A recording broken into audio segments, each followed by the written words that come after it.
नमस्कार जय Jagannath welcome my channel Babul cooking show मु बाबुल आपण को स्वागत करुच्ची मोर चैनल बबुल कुकिंग शो को। कार्तिक मास जेहेतु चली मु चिंता कली गोटे भेज रेसिपी बनवाई तो प्रथमे मु मार्केट रू हाफ किलो भेंडी नहीं आसी भेंडी गुड़िक मु भल भाव धोई एवं सुखा कपड़ा ताकू पोछि नहीं एबे चलतु जानी नबा आज रेसिपी आवश्यक सामग्री गुड़िक कौन कौन। प्रथम देखु मु भेंडी पाखापाखि हाफ केजी नहीं आसी आलू 3टी टमाटो 4टी से 2टी आम प्यूरी बन आ 2टी को आम छोट छोट काटी नवा रसुण गोटा धनिया पत्र मु किछि प्याज नहीं ताकू एमती क्यूब साइज रे काटी नहीं आ किछि प्याज अच्छी ताकू आम छोट छोट काटी फ्राए ପାଇଁ रखि नवा 2टी कंचा लंका अदा गोटा जीरा धनिया गुंड जीरा गुंड हलदी काश्मीर लंका गुंड लुण आम भेंडी गुड़ी काटी नवा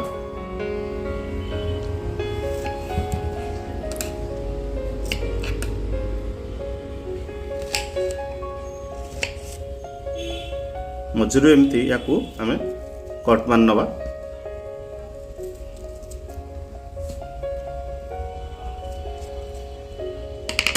एमती भाव सब भेंडी गुड़ी को आम काटी नवा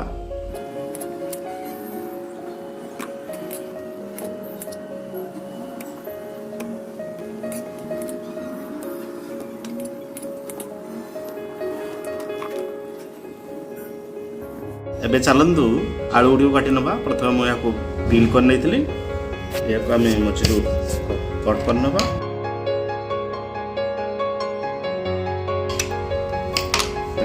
एमती भाव लंबा लंबा आलू गुड़ी को काटी नवा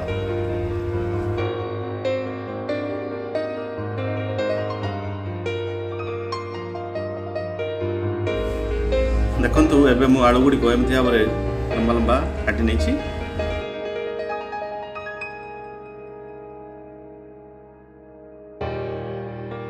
देखु 2टी टमाटो को मुझे भाव काटी नहीं जोटा कि आम प्यूरी हम आउ 2टी टमाटो को आम एमती भाव लंबा लंबा काटी नवा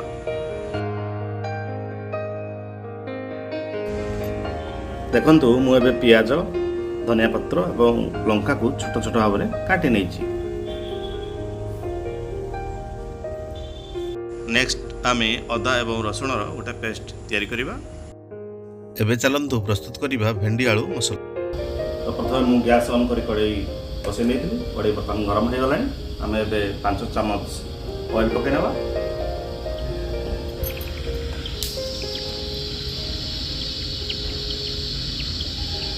बर्तमान आमर तेल गरम हो गला आम ए कटा होता आलू को फ्राए कर नवा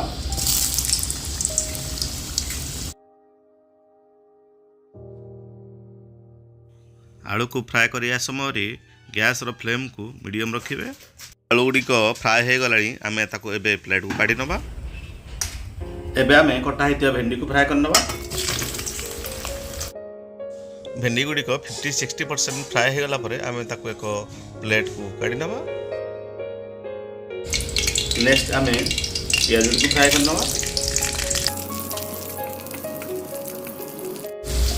पियाज गुड़िक आम फुल फ्राए न करी 50-60% होला परे आम या प्लेट को काढ़ी नवा फ्राए कला परे बंची था तेल रे आम प्रथम जीरा पकई नवा नेक्स्ट कंचा लंका पकई नवा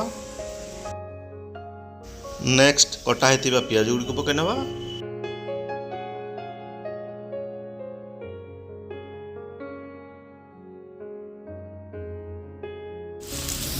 एबे पियाज फ्राए हो गलानी आम अदा रसुण पेस्ट को पकई नवा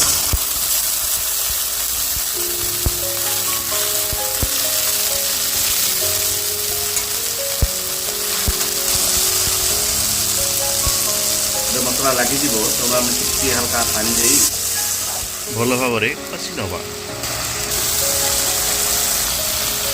एबे आमर मसला हो गला आम ए टमाटो प्यूरी की पकई नवा मसला ऑयल रिलीज हो गला आम ए 5 चामच धनिया गुंड पकई नवा 1 ଚାମଚ ଜିରା ଗୁଣ୍ଡ ପକାଇ ନେବା, 1 ଚାମଚ ହଳଦୀ ଗୁଣ୍ଡ ପକାଇ ନେବା, 1 ଚାମଚ କାଶ୍ମୀରୀ ଲଙ୍କା ଗୁଣ୍ଡ ପକାଇ ନେବା। ନେକ୍ସଟ ଆମେ ସଲ୍ଟ ପକାଇ ନେବା।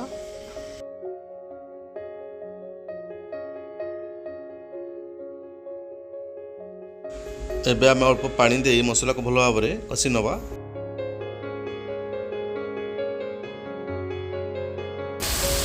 ଏବେ ମସଲା ହେଇଗଲାଣି, ଆମେ ପୂର୍ବରୁ ଛଣା ହୋଇ ରଖିଥିବା ଆଳୁକୁ ପକାଇ ନେବା।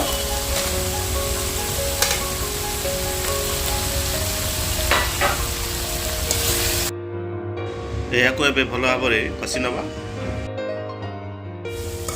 ଏବେ ମୁଁ 2-3 ମିନିଟ୍ ପର୍ଯ୍ୟନ୍ତ ଆଳୁକୁ କଷି ସାରିଲା ପରେ ପୂର୍ବରୁ କଟା ହେଇଥିବା ଛୋଟ ଛୋଟ ଟମାଟୋ ଗୁଡ଼ିକୁ ଏବେ ପକାଇ ନେଇ ଭଲ ଭାବରେ କଷି ନେବା।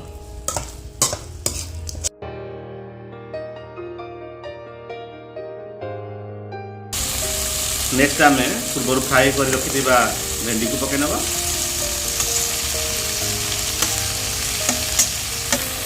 ଏହାକୁ ଭଲ ଭାବରେ ଆମେ ଏବେ କଷି ନେବା।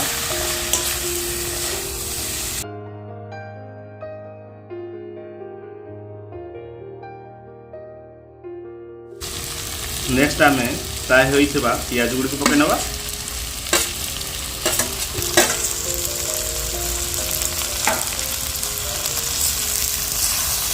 ପୁଣି ଏହାକୁ ଆମେ ଭଲ ଭାବରେ କଷି ନେବା। ଏହାକୁ କଷିବା ସମୟରେ लो फ्लेम रे गैस को रखिए। यह आम लो फ्लेम रे 5 मिनट कषि सारा पूर्वर गरम पानी को पकई नवा। मु 1 गिना पानी नहीं आपण मैंने आपणकर तरी हिसाब से जी खाइबे यही हिसाब से पानी देवे। ठंडा पानी देवे ना, गरम पानी यूज करेंगे जहाँद्वारा कि टेस्ट भल लगे।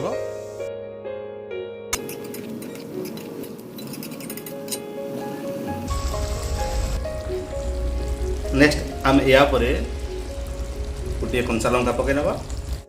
कंचा लंका ऑप्शनल, यह भी आपण मैंने स्किप करें कि अधिका जदि लंका खाऊँ ताले अधिका लंका भी आपण मान हिसाब से पकई पारे।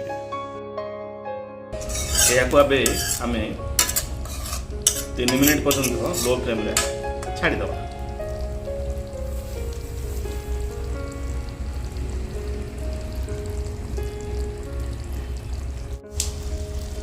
एबे आम नेक्स्ट अल्प धनिया पत्र पकई नवा।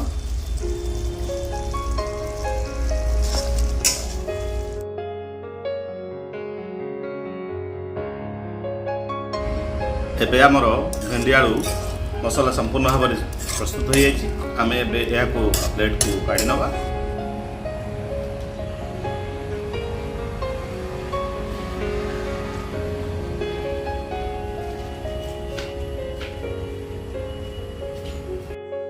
भेंडी आलू मसला संपूर्ण भाव में प्रस्तुत हो सारी। आपण मैंने यहाँ रुटी किंबा भात सहित खाई पारिबे। ताहले डेरी कहीं आपण मैंने एमती शैली निश्चय थे घरे ट्राए करूँ, देखिए बहुत टेस्टी लगे। आपण मैंने निजे खाଇବା सहित अन्य को शिखातु एवं निजे खाई यार मजा नियंतु। Thank you, bye bye.